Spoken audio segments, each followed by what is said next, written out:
Ok, estamos aqui então para falar de um assunto que tem sido a base da minha carreira profissional, que é o bem-estar animal, né?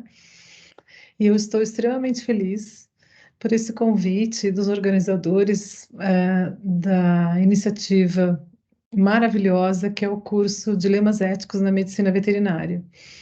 E a forma de abordagem de bem-estar animal aqui para nós vai ser justamente tentar trazer um pouco dos dilemas envolvidos, né? Então, o título da nossa aula é Bem-estar animal, para quem e para quê? E aí a gente vai perceber ao longo, né, da nossa conversa, os vários dilemas que surgem, né? Então, a gente organizou aqui uma pequena introdução, falando um pouquinho da conceituação de bem-estar animal, da onde vem, né, essa organização científica em torno do tema, para que então que ela foi feita e, derivando disso, né, para quem ela tem sido utilizada. E aí, com isso, talvez algumas reflexões sobre possíveis dilemas na nossa atuação, né? Então, quando a gente pensa em bem-estar animal, em termos conceituais, né, a gente tem que a grande contribuição que essa ciência traz para a medicina veterinária é que, classicamente, a nossa profissão vem trabalhando muito com a esfera física do bem-estar, né? Que tem a ver com saúde, prevenção de doenças, uma boa nutrição, né? Mas a gente começa a perceber, principalmente aí na segunda metade do século XX, que isso não é suficiente para atender uma interpretação de um estado mental positivo para os nossos pacientes, né, que são os animais.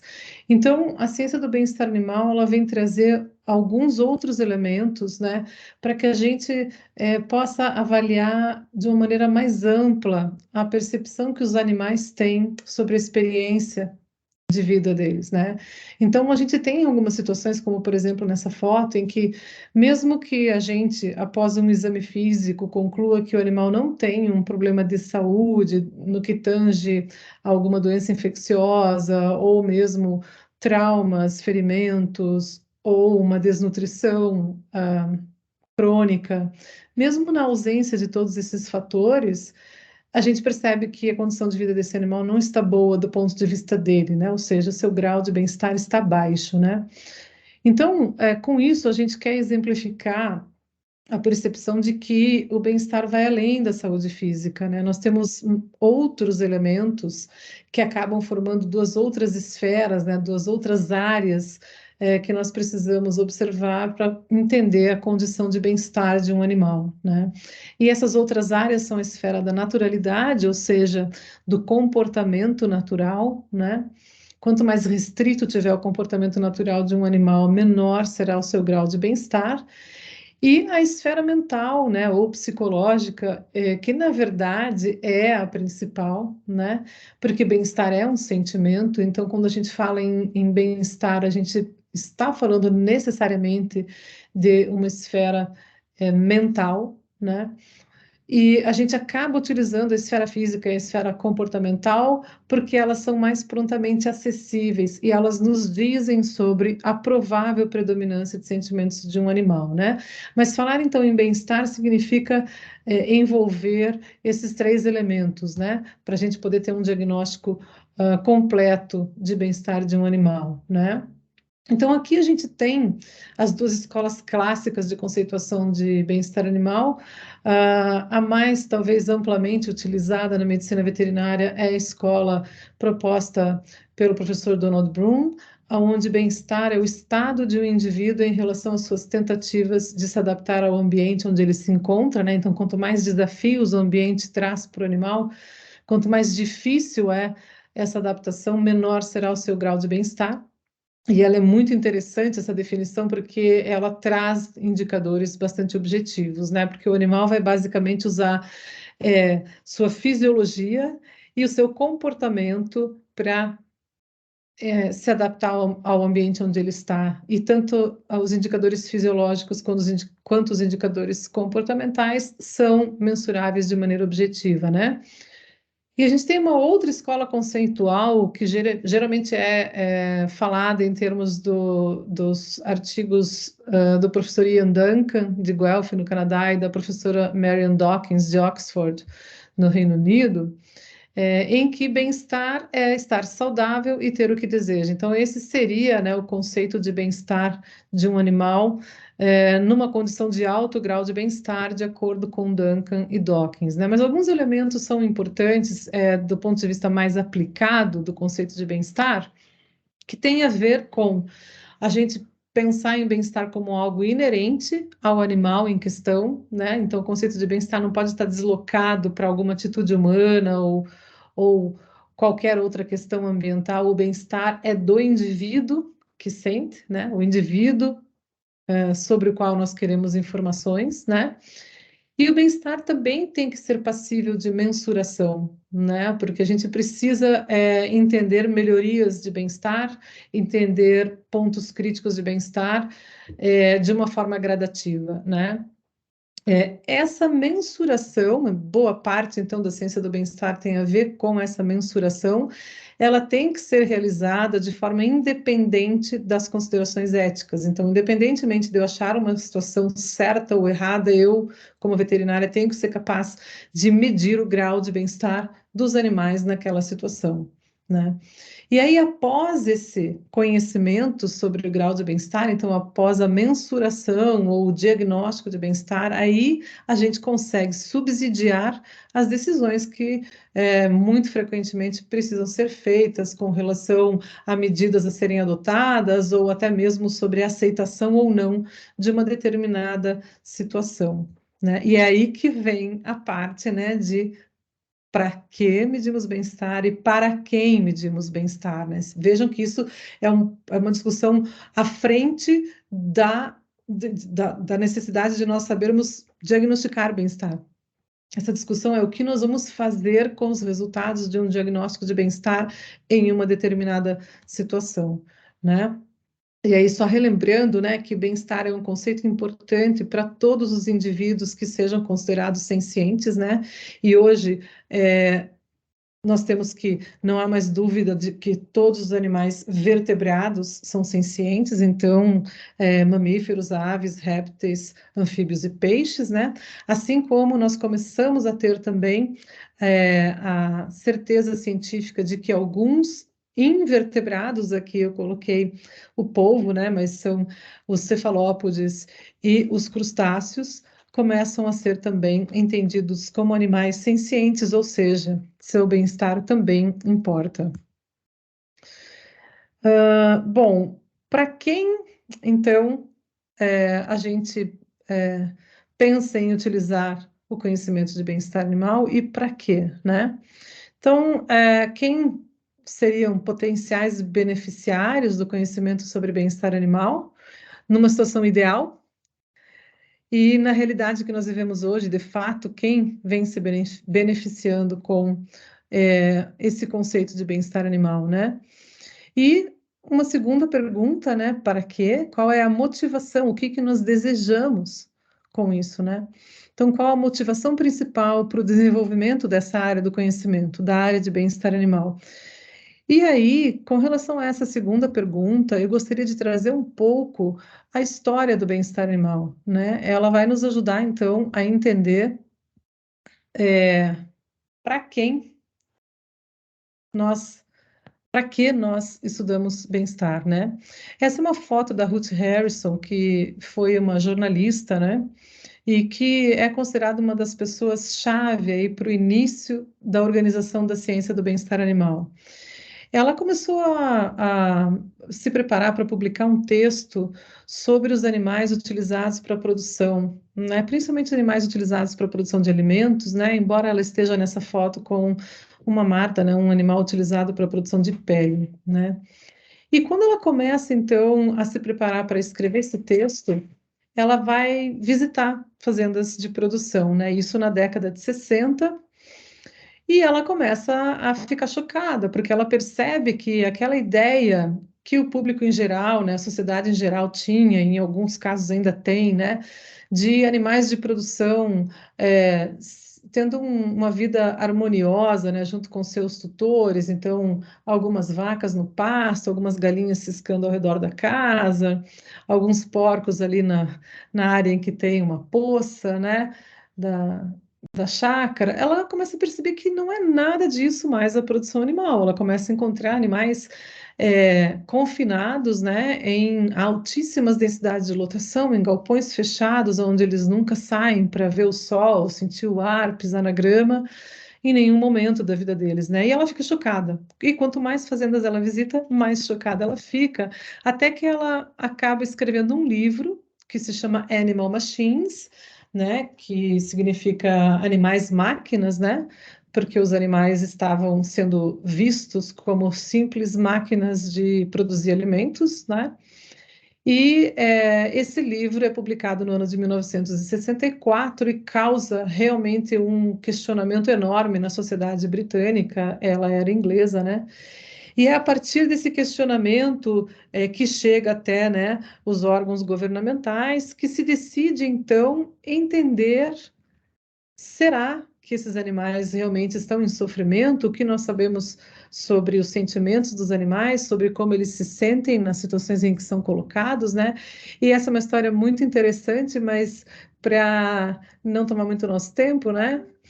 No final dessa história, fica claro que era importante investir em pesquisas sobre sentimentos nos animais, sobre como as condições de vida que são impostas a eles impactam, né, a partir do ponto de vista deles. Então, aí começam a surgir, né, em várias universidades e centros de pesquisa, os grupos especializados nesse estudo, que começa então a ser denominado de bem-estar animal, tá? Então começa a partir dessa percepção que foi organizada por uma jornalista e que foi compartilhada com a sociedade inglesa a partir da publicação de um livro, de que os animais utilizados para a produção de alimentos estavam sofrendo muito diante da forma como eles eram mantidos, né? Então, essa é a motivação inicial, e isso nos faz crer, né, que bem-estar animal é uma ciência que se organiza para,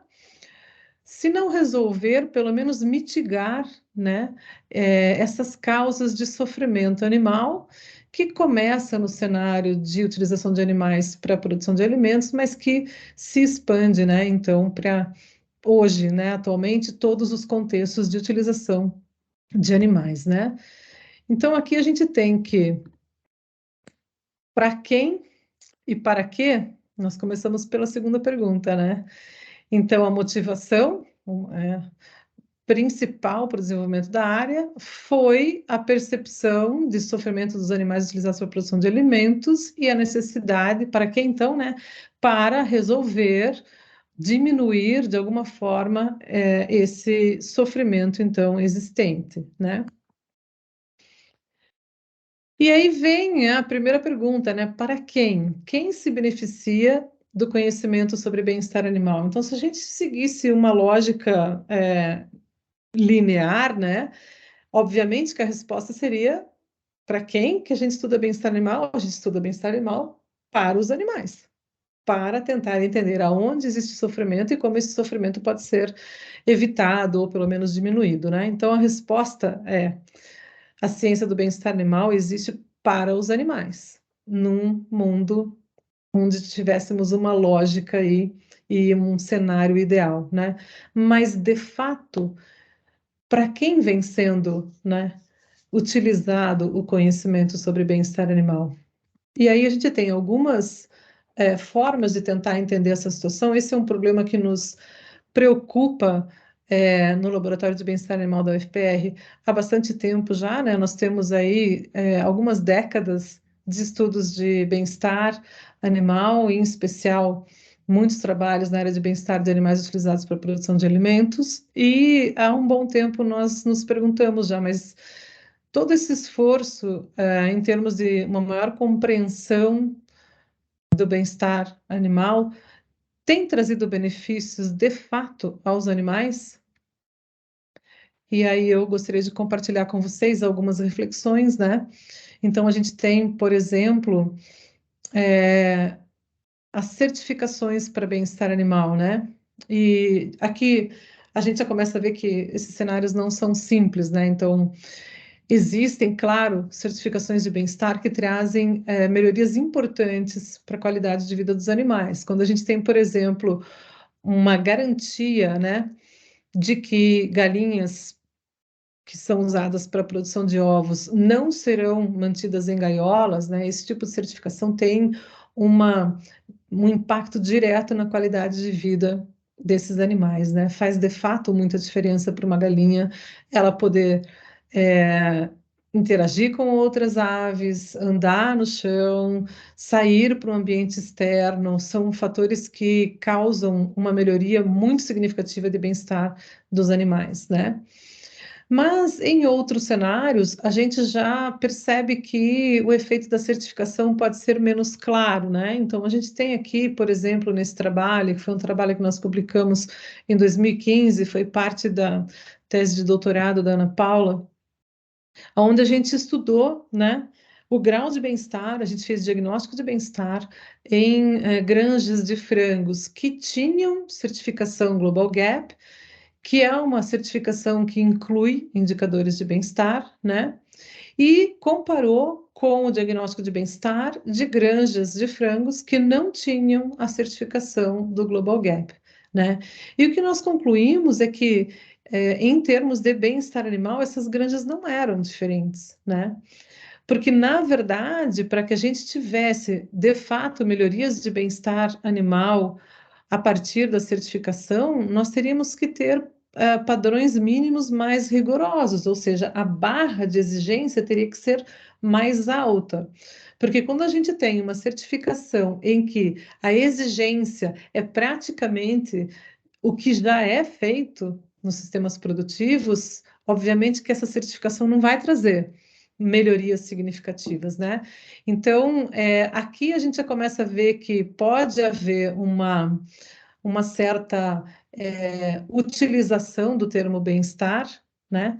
Porque, de fato, quem tem a certificação pelo Global Gap tem indicadores de bem-estar e pode falar que está certificado para bem-estar dentro do âmbito desse rótulo, né, do Global Gap, mas isso não se traduz numa vida diferente para os animais lá na ponta, né, que deveriam ser, então, de fato, quem se beneficiaria pelo pela certificação, né? Então, esse é um primeiro olhar, né? Mais recentemente, nós fizemos uma pesquisa tentando entender qual a principal motivação das pesquisas na área de bem-estar animal. E a nossa pergunta era quanto o animal estava presente nos artigos científicos sobre bem-estar animal, né? E nós tivemos aí uma metodologia bastante complexa, esse artigo deve sair em breve, né? Ele é resultante da iniciação científica da Akemi Fragoso, né? E então, a partir de critérios, né, nós pontuamos cada artigo científico de um, que seria a menor nota, então seria um artigo científico que falaria em bem-estar animal, mas não trataria dos animais como a principal motivação do trabalho, né? Até a nota 10, que seria um trabalho totalmente centrado nos animais, né? E aí o que a gente percebeu, né, e está aqui nessa tabela, é que as notas médias, elas ficaram em torno de 4 a 6, né? Ou seja, se fôssemos assim pensar no ambiente escolar, ninguém teria passado por média, né? Não chegou a 7, né? Então já nos surpreendeu um pouco que essa nota foi um pouco mais baixa do que a nossa expectativa, né? E aí a gente tem aqui 3 décadas diferentes avaliadas, tá? Foram 180 artigos que foram lidos para se fazer essa tabela, né? E o que a gente tem aqui são 2 áreas de publicação. Então, periódicos da área da produção animal, vou pegar um cursor aqui para ficar mais fácil para explicar a tabela. Né? Então, a gente tem periódicos da área de produção animal e a gente tem periódicos científicos da área de bem-estar animal. Então, todos os artigos publicados nessas revistas que foram avaliados produziram uma média é, que foi em torno de 4,5 a 4,9 para os periódicos de produção, e uma média que foi em torno de 6 a 6,8 para os periódicos de bem-estar animal. Então, a gente já percebe uma diferença aqui nessas notas, né? De fato, existem vários artigos que são publicados em periódicos de produção animal e que são escritos abordando o bem-estar animal, mas que têm como prioridade índices zootécnicos, qualidade do produto e assim por diante, né? Uma outra coisa que a gente percebeu foi que, para as revistas de bem-estar animal, existe, ao longo das 3 décadas, um aumento dessa preocupação central com os animais. Vejam que a nota sobe de 6,09 para 6,27 em 2010 para 6,84 em 2020. Enquanto que nas revistas voltadas à produção animal, a gente não tem esse efeito de aumento linear das notas ao longo do tempo. A gente passa de 4,59 no ano 2000 para 4,9 em 2010, volta para 4,56 em 2020, de forma que não tem uma diferença estatística, que é um número estável, digamos assim, né? Então, a partir da avaliação desses artigos, né, o que nós percebemos foi que o animal, como motivação principal para as publicações científicas de bem-estar animal, ele ainda aparece de uma maneira muito modesta.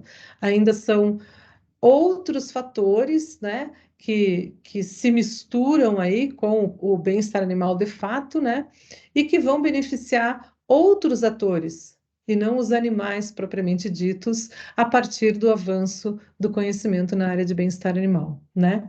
E aqui eu coloquei um exemplo mais grosseiro, né, dessa apropriação do termo para cenários em que os animais realmente não são, não é que eles deixam de ser o centro, eles são desconsiderados totalmente, né? Então aqui a gente tem um cenário, que é um cenário de maus tratos, uma foto de uma vaquejada, e a gente tem essa figura, né, que muitas vezes é inclusive um colega, né, que se diz juiz de bem-estar animal. Então, essa é uma apropriação indevida do termo, né, num cenário onde qualquer diagnóstico de bem-estar apresentaria uma situação de maus tratos contra animais, né? Então, a gente tem realmente uma série de dilemas aqui nessa área de trabalho, né?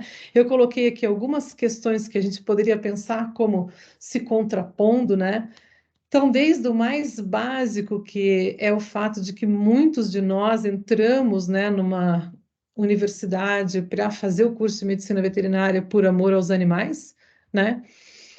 E a gente começa a aprender sobre a demanda social para o médico veterinário, sobre a necessidade de trabalhar com a indústria, sobre a necessidade de trabalhar com a produção, a necessidade de fazer inspeção de alimentos para garantir saúde pública e assim por diante. A gente começa a perceber que as demandas são muito variadas e algumas delas até paradoxais para o médico veterinário no que tange a bem-estar animal, a proteção animal, né?